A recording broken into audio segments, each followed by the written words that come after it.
What's up, guys? It's your boy Turnbuster65 back up in this, and today we are back onto Unmechanical Extended. Based on the recording, this is the final part of the main game, so stay tuned to watch.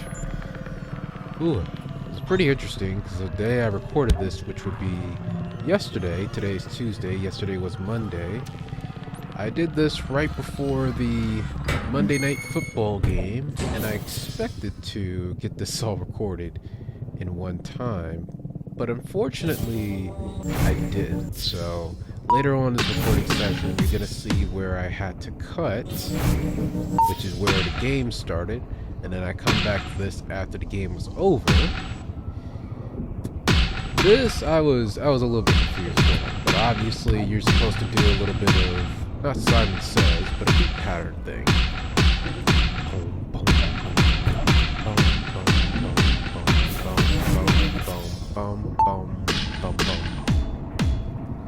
Yeah, if I wanted to, I could have just created a beat off of this. Just get things incorrect, but I'm just doing a little too much.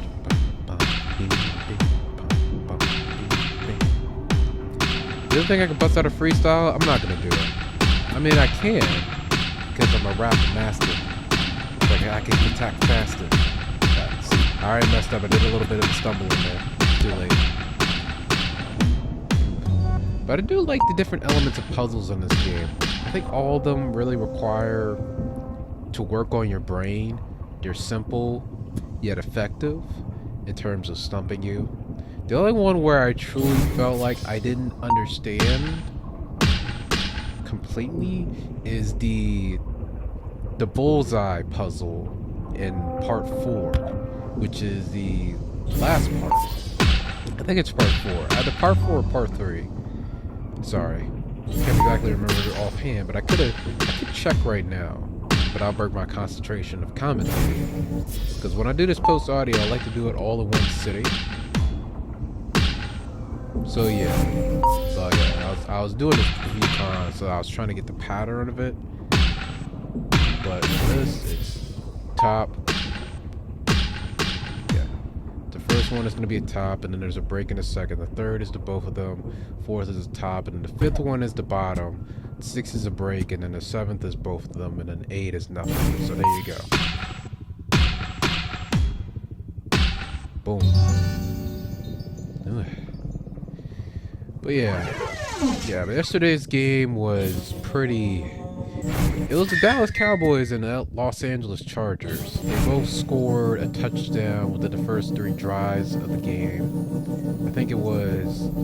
See, I forgot who scored first. I want to say the Chargers scored first, and then no. Whoever had the ball first didn't score because it was a 3 and out.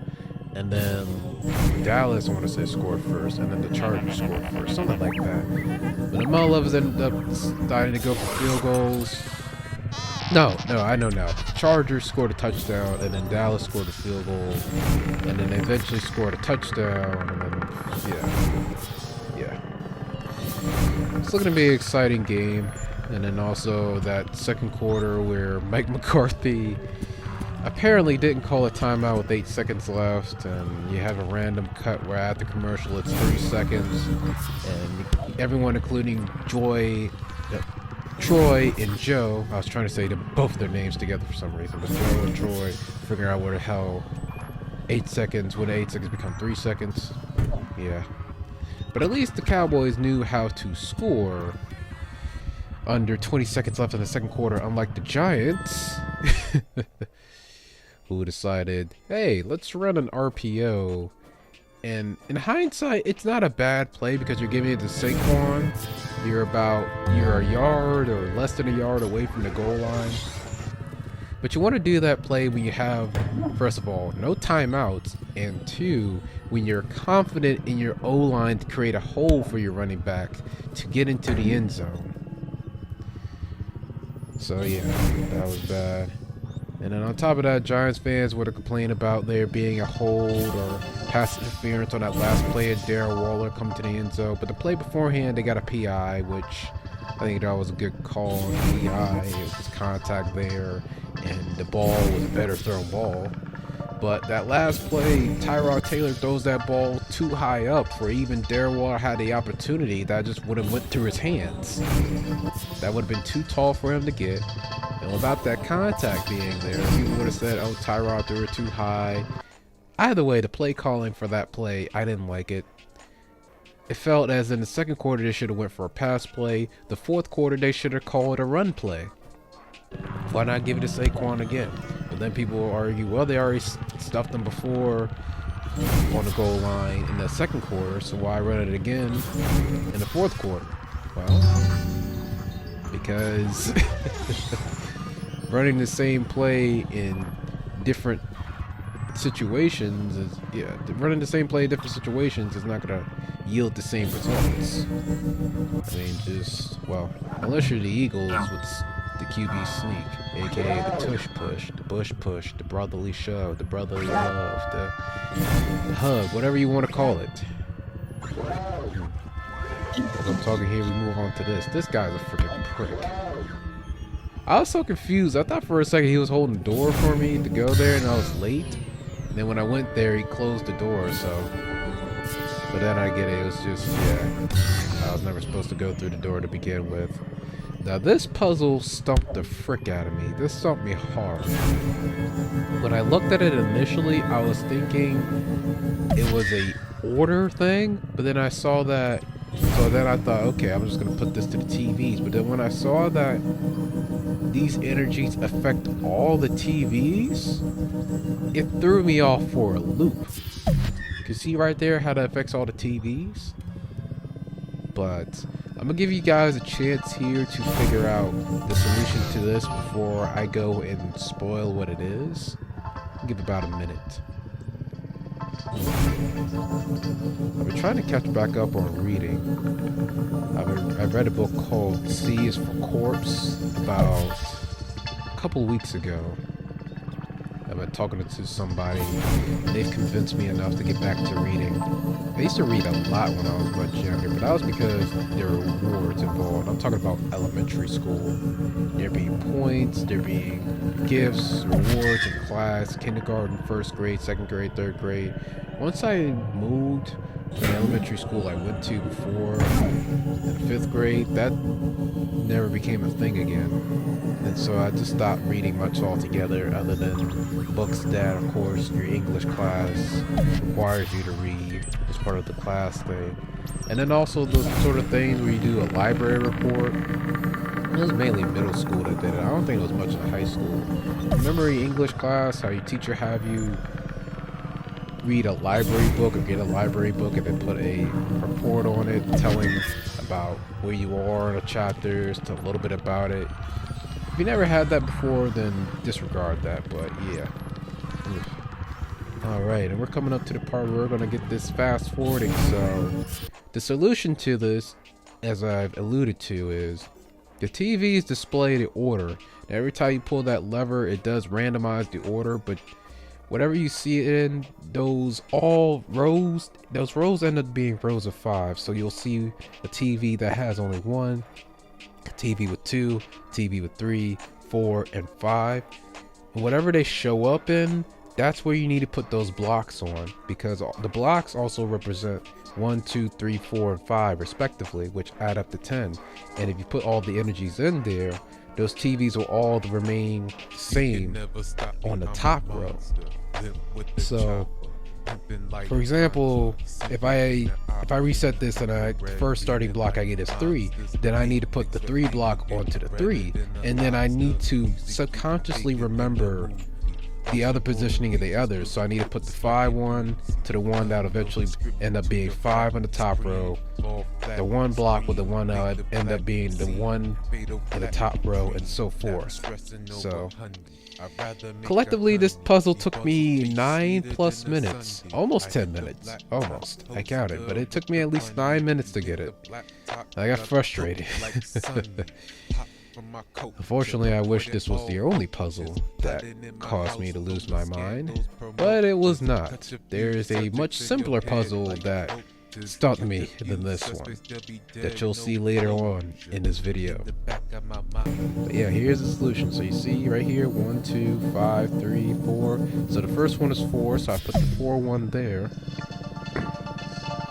And then this next one is going to be the 1, which was this TV, first TV from the left. And the second one is this 2, which was right next to this TV, fortunately. So now it leaves us with 5 and 3, which 3 was the second TV from the right. And then the last one is going to be a full 5, which is going to be right in the middle. And then once you get all 5 of these placed into the correct slots, you pull up this lever and you're going to hear the noise. I just checked here to make sure that there was nothing else that fell out, because even though when you place them down, for some reason the sound effect still cues for an opening in that slot, but nothing comes out. I'm not sure why it was programmed like that in the game. I wish if there were no more blocks going to appear after the 5th one, that there be no noise, but it is what it is. Ugh. Yeah, sorry for some of this looking a little bit choppy. This game is a 2014 game. Here's the Unmechanical V 2012, I think, is when I did the tags for this in the gaming category. Unmechanical came from 2012. This is Unmechanical Extended, which is more so an updated version of that original game with a whole new extended storyline, which I am going to play after this playthrough of this game. And I might even reword the title just so this could say Unmechanical Part 1, 2, 3, 4, and 5. And then when I play the extended storyline, I'll just say Unmechanical Extended Part 1, Extended Part 2, and so forth. But we'll see. We'll see.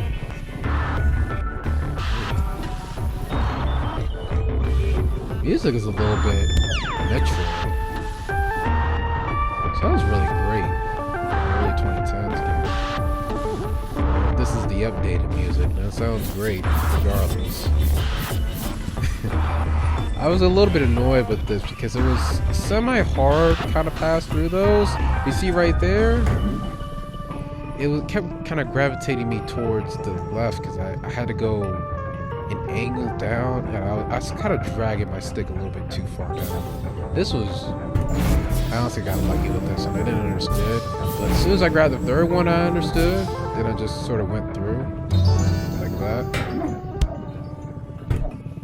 And then coming up right here, there's this going to be a cube here, which if you push that to the elevator that you'll see momentarily, you get an achievement. So I missed out on this achievement because I did not push the cube and I already went to this elevator. But if you push this cube onto that elevator, you'll get an achievement. So write that down somewhere. Alright? We're going up on a Tuesday. Got your girl in the club, she juicy. I wonder what the robot remix would be with that. Processing on a Tuesday. Got your CPU ramming, it's choose. It's Tuesday? Got your CPU ramming, it's Tuesday. I was trying to do something there. I was doing too much. It's whatever. Baby, it's whatever. I didn't get much to look at that, but I love that. I love that atom right there.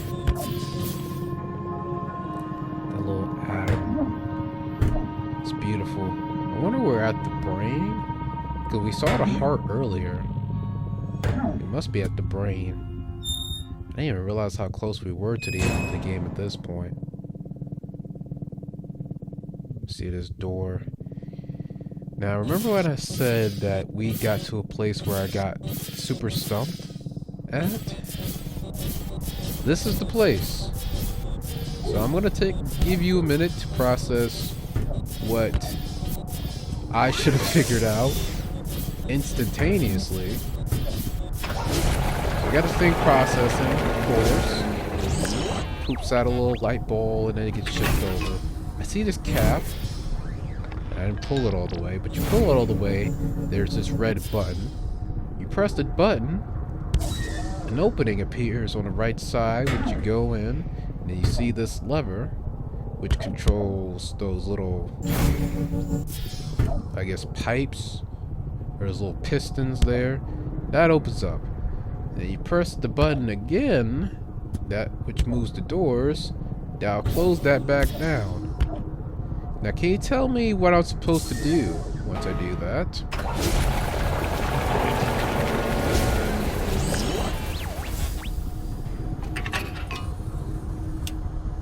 Alright, I gave you a good amount of time. So the answer is I'm supposed to go up. That slot there, you see where those steel X's are? Go through that opening there. When it's not processing, it move on to the other side. So I'm gonna fast forward, or not even fast forward, but I'm gonna cut to where my brain figured out what the frick to do. Oh yeah, and let's cut right here. You see right there 3 hours later, because that's when the freaking game was going to start. And I already spent enough time dilly-dallying on the other things. In reality, I'll say it's about 15. It's about 10 game minutes. 10-15 game minutes, but in reality it was 3+ hours because I was still recording before the game started, and then I was recording after the game ended. So yeah. Now we're over here, we got all these freaking light bulbs. Which did get me confused. I was wondering if I needed to carry one or do something with it, but no. I'm supposed to be going up past the balls, pulling this red lever. And then this little slot will open. You go right through it. Right now I've been snacking on these garlic Parmesan pretzels, which I'm not going to do while commentating, but I will note because it's pretty good. I think it's Pop Daddy pretzels.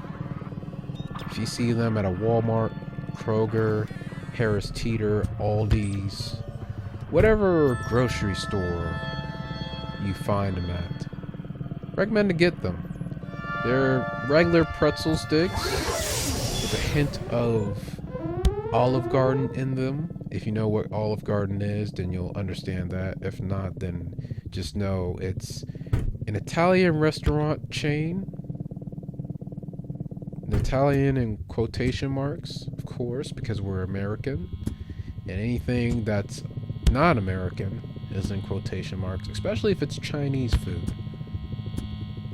Definitely if it's Chinese food. The chances you'll find an authentic Chinese food, the chances you'll find... I know I could have made a more family-friendly joke there, but the direction I wanted to go with that was not one that I wanted to go after thinking about it, so I'm just going to leave it there. Oh, look at that! It's our friend! Hey, what you want to do, buddy? I kind of put him in a position to attack me there for some reason. I'm not even sure why he moved up to get slammed on. That's so weird in itself. Really really made it look like he was trying to headbutt me there. Maybe it's supposed to be him trying to escape by going up, and then some debris falling down on him. That's the only thing I can really interpret. Now we're back here, which I think is the beginning of the game? Question mark? I don't want to say it's the beginning of the game. So not. It's reminiscent of it. When we first got pooped out here, we couldn't swim, really do anything. Now we can swim down, which I thought there was going to be something down here for swimming. Maybe perhaps bursting that bubble. But nope. Just a distraction. We're supposed to go up this pipe. But I wonder what it leads to. We'll find out. Right now. Ooh, it's so dark. Thought about becoming an HVAC technician. Dad was a plumber. Thought I could give me some handiwork going on. Oh, wow. Is that the real world? Is that what it looks like? I remember being outside. Literally, and talking about this game. Yeah, there we go. This is the final step. I wonder what I need to scan me for, though. Not sure. Get a little laboratory. Were any of y'all a fan of Dexter's Lab growing up? I was. My top 3 shows at the time was Dexter's Lab, Powerpuff Girls. I guess, well, I only speak from Cartoon Network. It's Dexter's Lab, Powerpuff Girls, and then Camp Lazlo. For some reason, I like Camp Lazlo. It just shows that came on, and 99 out of 100% of the time I was interested in seeing them. Oh yeah, Courage the Cowardly Dog, I'll put that over Camp Lazlo. There are just a few episodes that just got me annoyed. I think it was mainly because of Lazlo. Cartoons always have a thing where they make their main characters annoying goofballs. Have you ever really noticed that? That's the thing with Clarence, that's the thing with Lazlo, SpongeBob. If you really think about it, think about the amount of cartoons that have main characters that are annoying goofballs. Well, I mean, Planet Sheen is a spin-off of Jimmy Neutron. And Jimmy wasn't an annoying goofball, but he wasn't an arrogant know-it-all. Which I guess arrogance is a form of annoyance in itself. And Jimmy did have his goofy moments. Trying to be smart all the time. It's okay to be stupid, alright? It's okay... Well... I take that back. It's more so okay to be ignorant. There's certain things you want to be ignorant to. Such as... things that are taboo. You can think about a few things that are taboo that you'd rather be ignorant to. I'm not saying oblivious, but ignorant. There's a difference between oblivion and ignorance. Oblivion is just purely not knowing out of... It's just being unaware. Oblivion is being unaware. Just being oblivious is being unaware. Being ignorant is... There's an option. You can choose to be ignorant to something that you've heard of. For example, I could choose to be ignorant of exactly how it looks like to see a dog or an animal be decapitated or killed. I could choose to be ignorant to that process. Whereas oblivious is if it was happening near me or around me in an obvious manner, where I should have seen it or I should know about it. It's not a choice for me to have known about it, but it's pretty obvious that I should have seen it or noticed it by now. I think that's what the difference between oblivion and ignorance is. Sorry I didn't sound more intelligent there, but glad it passed me. Did a nice job getting that battery in, so now... I was just checking to make sure we're looking back, because I was wondering why do we need to come into this wheel. And then the thought occurred, seeing this opening, maybe we need to go back down there again. So, yeah, after thinking through the options, we just go back down to this pipe. Ugh. And I was checking to make sure. I was always looking for secrets, but mainly the only secret things were just the achievements. That's about it. There are no collectible secrets in the game. It's a little bit disappointing. But yeah, I carry him around. I was exploring the room just to make sure there's anywhere I can go to. And I accidentally discovered that you can go back down through this pipe. Why is this a thing? I'm not sure, but I soon learned to regret this. You'll see what I mean here in a moment. So yeah. Now, one could say why I let go of him. Well, yeah, I shouldn't have let go, but now, if I want to get him, I'll have to go all the way back around. So, guess what I did? I did exactly that. Whew. Now, what you're supposed to do is go the other way and do it, but if you choose to do that, then make sure you hold on to him and not be me and stupidly let go of him. So I go back down here, and this is what happens. I get him in front of me. There we go. So if I want to get this model lever, I can either choose to keep doing this for however so long, or just quit the game and hopefully it'll restart me into a good position. So I did the latter.